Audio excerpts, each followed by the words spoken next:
Semoga Allah Subhanahu wa Ta'ala memberikan kita taufik dan hidayahnya. Al-Quran adalah kitab suci yang diwahyukan Allah Subhanahu wa Ta'ala kepada Nabi Muhammad SAW sebagai rahmat dan petunjuk bagi manusia yang beriman dan bertakwa. Allah Subhanahu wa Ta'ala berfirman dalam surah An-Nisa ayat 82, yang artinya, maka tidakkah mereka menghayati, mendalami Al-Quran? Sekiranya Al-Quran itu bukan dari Allah, pastilah mereka menemukan banyak hal yang bertentangan di dalamnya. Begitu jelas apa yang Allah firmankan, bahwa kita harus menghayati dan mendalami Al-Quran, karena di dalamnya banyak surah yang masih tersirat dan butuh penjelasan. Di sini kita akan menyimak bagaimana Ustadz Abdul Somad menjelaskan mengenai surah Al-A'raf ayat 54. Apakah sesat akidah yang mengatakan Allah bersemayam di atas arsy? Orang yang menyamakan Allah dengan manusia. Macam mana Allah duduk di atas arsy? Macam Ustadz Abdul Somad duduk di atas kursi. Kafir, bertentangan dengan dua ayat.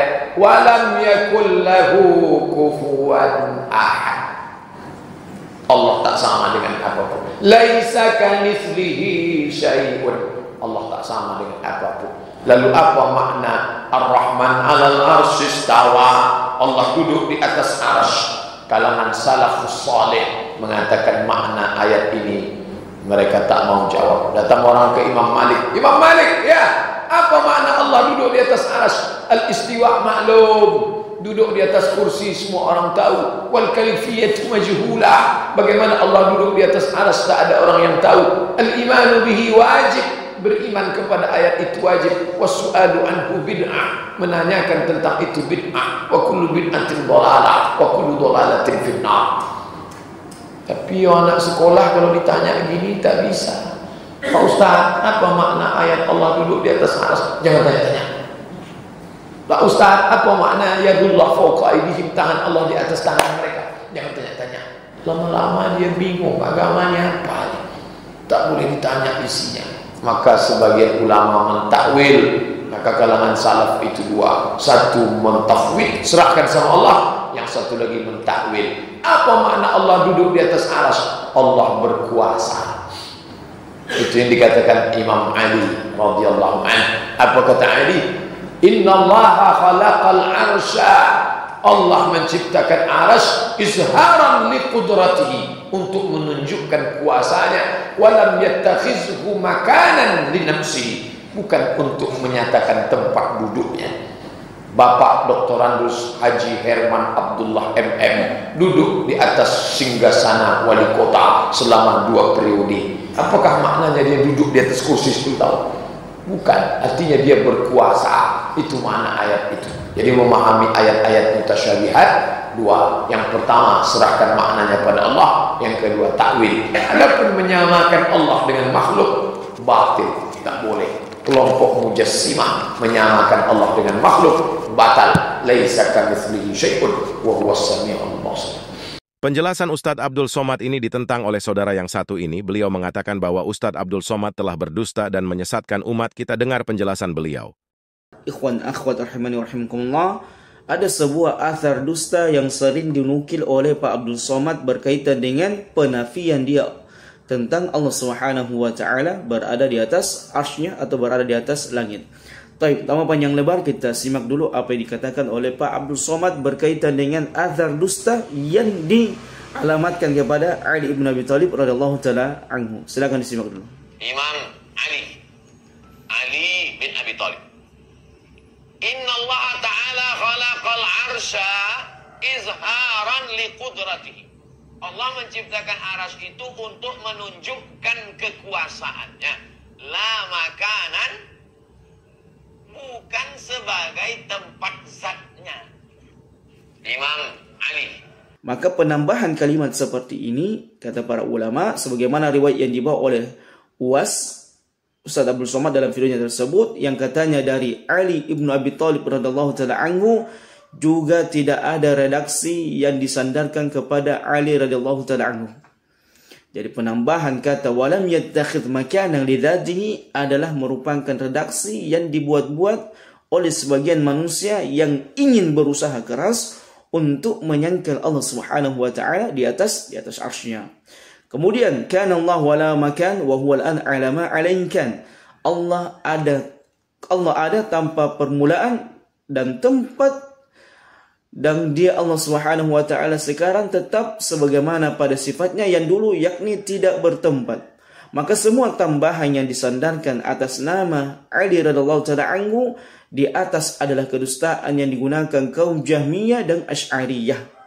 Periwayat athar di atas Abu Mansur Al-Baghdadi dalam Al-Farqu Bainal Firaq halaman 331. Derajat athar di atas, semua ahli ilmi memastikan athar di atas adalah athar palsu.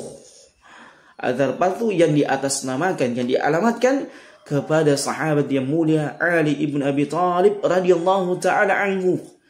Jadi athar ini jamaah rahmatullah, 3 tuduhan dusta terhadap Allah, terhadap Nabi alaihi salatu wassalam, terhadap Ali ibn Abi Thalib radhiyallahu ta'ala.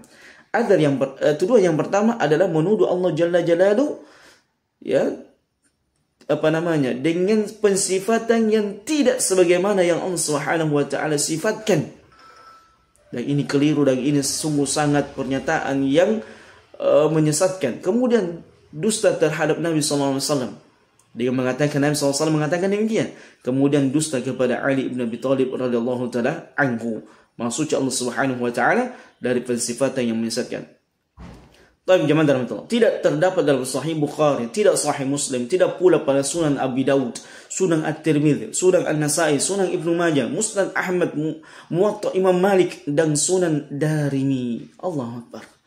Hadis ini tidak bisa dijadikan sandaran jemaah rahmatullah untuk mengimani, membangun akidah yang benar kepada Allah Jalla Jalaluhu. Jadi hadis dia atas sama sekali tanpa sanad dan tanpa sumber sama sekali. Jadi kita tantang Abdul Somad, ente kalau betul-betul azhar ini sahih dari Ali, silahkan datangkan sanadnya. Jangan hanya langsung disebutkan Abu Mansur Al-Baghdadi. Baik, bagaimana mungkin kita bisa menerima riwayat sampah tanpa sanad semacam ini? Mana sisi ilmiahnya? Allahu Akbar jamaah rahmatullah. Makanya para ulama ahli hadis telah mengingatkan dari dulu bahwa tambahan riwayat yang diatasnamakan dari Ali, yang diatasnamakan dari Ali radhiyallahu taala anhu adalah batil, bahkan palsu. Silakan di-share video ini jamaah rahmatullah agar manusia tidak mengikuti perkataan Abdul Somad yang menyesatkan, yang sangat berbahaya ini. Mensifatkan Allah tidak sesuai dengan kemuliaan dan keagungan Allah Jalla Jalaluhu.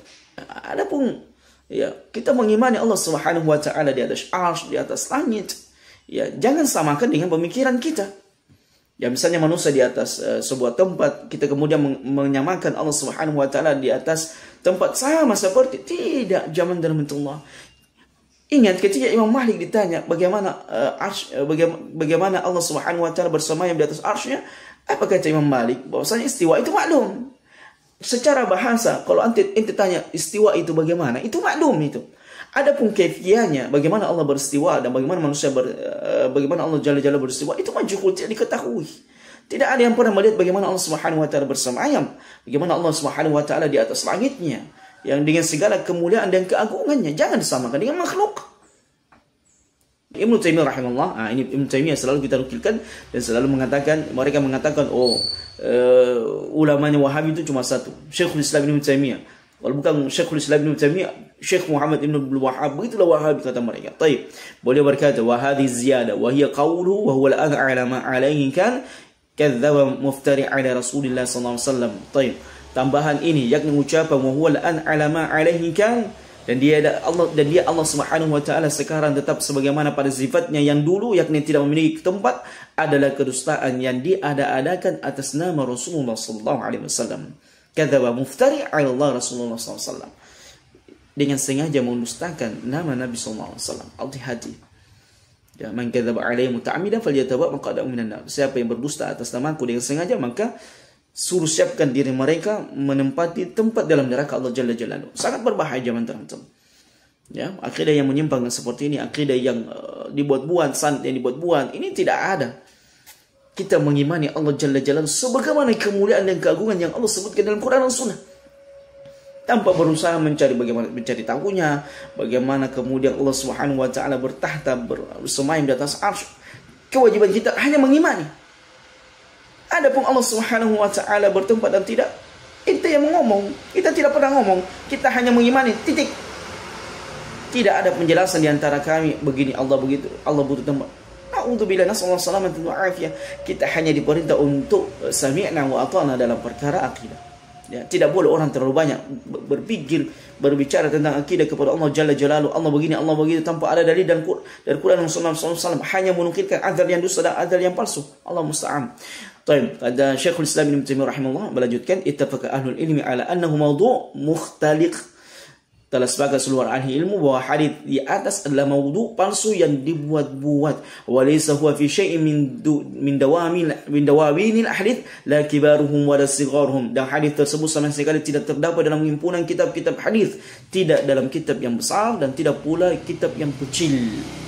Wala rawahu ahadun min ahli ilmi bi isnadin sahih wala dha'ifin wala majhulin. Dan tidak ada seorang pun di kalangan ahli ilmu yang meriwayatkan baik dengan sanad yang sahih, yang lemah, dan tidak pula yang majhul. Allahu Akbar, jamaah rahmatullah. Benar-benar apa yang disampaikan Abdul Somad adalah kedustaan dan kebohongan yang sangat besar. Azar yang sering didengung-dengungkan oleh mereka. Dan mereka bangga dengan dalil-dalil yang seperti ini. Allah musta'an. Mana kecerdasan, kepintaran orang beragama kepada Allah Jalla Jalaluhu ketika Allah alam apakah dia tahu atau tidak, atau sengaja atau tidak. Yang jelasnya ini Allah Akbar, jamaah dalam Allah.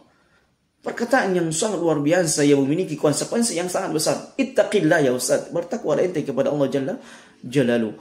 Luar biasa jamaah dalam Allah. Ketika orang mengingkari Allah Subhanahu wa taala di atas arsy, mereka mengingkari Allah di atas langit. Mereka kemudian berkeyakinan Allah ada tanpa bertempat. Dari mana keyakinan seperti ini? Keyakinan ini tidak pernah diajarkan oleh Nabi SAW, tidak pernah diajarkan para sahabat ridwan jami'an minal musyrikin minal jannah.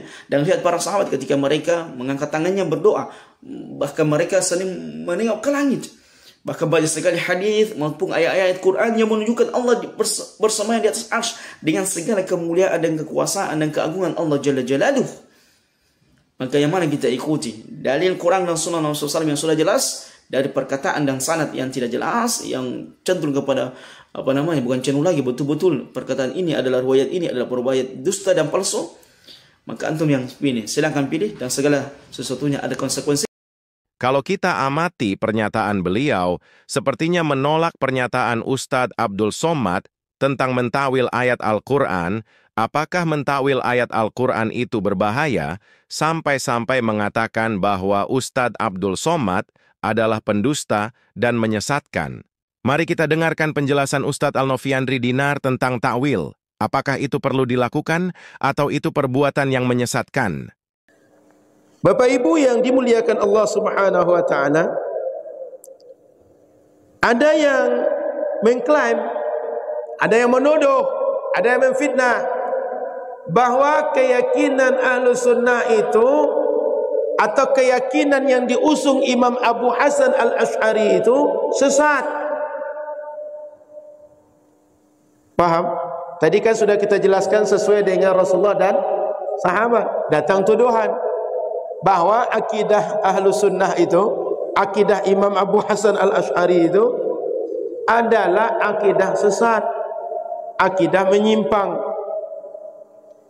Pertanyaannya Bapak Ibu, jika ada yang menuduh menyimpang, kita tinggal suruh tunjukkan satu saja, mana akidah Ahlus Sunnah itu yang sesat, mana yang akidahnya tak sejalan dengan akidah Islam, tak sejalan dengan dalil naqli dan akli yang sahih yang patut untuk diperhatikan dalam Islam. Tinggal tunjukkan. Sampai sekarang tak ada bisa membuktikan. Oh Ustaz, dalam Al-Quran kan banyak ayat yang mengatakan Allah di atas langit. Kenapa kalian tak meyakini Allah di atas langit? Kita kan tinggal tanya balik, ayat Quran itu satu atau banyak? Menurut Bapak Ibu, Quran itu ayatnya satu apa banyak? Banyak. Oke, kalau banyak berarti menghukumi keyakinan dari Quran mesti semua ayat dikaji baru buat kesimpulan. Sepakat? Karena kalau seandainya ambil sebagian ayat, tinggalkan sebagian ayat, berarti kita tidak melakukan penelitian yang komprehensif, penelitian yang sempurna, lalu buat kesimpulan. Itu efeknya apa? Akan terjadi kontradiksi, bertolak belakang pernyataan kita dengan diri kita sendiri nanti. Kita coba uji. Ada yang mengatakan bahwa Allah di atas langit, di atas arsy. Kita coba uji dengan ayat yang lain. Bagaimana memahami ketika Allah mengatakan wa huwa ma'akum aynama kuntum. Dia bersama kalian di mana saja kalian berada. Itu menunjukkan posisi atau tidak? Menunjukkan tempat atau tidak? Tempat. Asal di mana saja atau menyatakan sebuah lokasi, itu tempat. Pertanyaan saya, Bapak Ibu, ketika Allah katakan di mana saja kalian berada, saat itu di atas arsy atau di atas langit? Ada yang pernah ke atas langit? Ada yang pernah ke atas arsy? Belum. Jangan sampai sekarang langit itu entah benda macam apa. Yang nampak biru itu entah ada bentuknya atau sekedar pandangan kita saja dia macam biru itu, itulah langit itu. Jadi ayat tadi itu lokasi, menunjukkan lokasi. Contoh kedua, saat Nabi dalam Gua Thur bersama Abu Bakar, Nabi hibur, la tahzan innallaha ma'ana. Abu Bakar, tak usah engkau sedih, tak usah engkau risau, tak usah engkau khawatir, jangan takut, Allah bersama kita. Di mana saat itu Abu Bakar dengan Rasul? Gua Thur. Gua Thur itu di Makkah atau di atas arsy? Di Makkah atau di atas langit? Paham pertanyaannya? Belum lagi ayat wa nahnu aqrabu ilaihi min hablil warid. Kami yang dekat dengannya daripada urat nadinya. Anggaplah jamaah kita yang duduk sekarang ni ada sekitar 200. Urat nadi siapa Allah dekat? Urat nadi siapa? Beliau, bapak, bapak, bapak, bapak, bapak, bapak, bapak. Kalau setiap orang dekat urat nadinya dengan Allah, dekat dengan urat nadinya, Allah itu satu atau lebih dari satu? Urat nadi bapak di atas langit apa di atas arsy? Paham nalarnya Bapak Ibu? Maka ayat Quran mesti dikaji keseluruhan baru tarik kesimpulan. Kenapa? Ayat Quran itu yang berfirman satu, Allah saja. Tidak mungkin Allah itu bertolak belakang yang dia sampaikan ayat yang lain yang dia juga menyampaikan. Paham nalarnya Bapak Ibu? Sehingga keyakinan mengatakan Allah pasti di atas langit, pasti di atas arsy, itu tinggal kita uji kepada orangnya. Pertanyaan pertama, langit itu apa? Pertanyaan kedua, kenapa ente memastikan Allah di atas langit, di atas arsy? Kok tidak di Masjid Habibur Rahman saja? Agar kami bisa bilang langsung, Allah, saya pengen dapat uang 100 juta sekarang, tolong kasih. Kenapa anda ente bilang depan rumah ente aja? Paham Bapak Ibu? Yang ketiga, sejak kapan di atas langitnya? Kenapa mesti di atas langit? Yang keempat, kalau berada di atas langit itu apa macam tisu di atas meja ini? Atau macam pesawat sedang terbang di atas bumi? Tak menempel. Pertanyaan berikutnya, jika nanti terjadi kiamat, hancur bumi, hancur langit, hancur arsy, Allah kemana? Jika nanti diciptakan lagi langit akhirat, arsy akhirat, Allah di atas langit lagi atau di atas arsy lagi? Ini bukan kita mempertanyakan Allah, tapi menguji pernyataan orang, agar orang jangan sembarang bercakap, agar cakap dia itu bisa dipertanggungjawabkan dan kesimpulan dia itu kesimpulan final yang bisa diterima oleh orang-orang berakal. Begitu Bapak Ibu.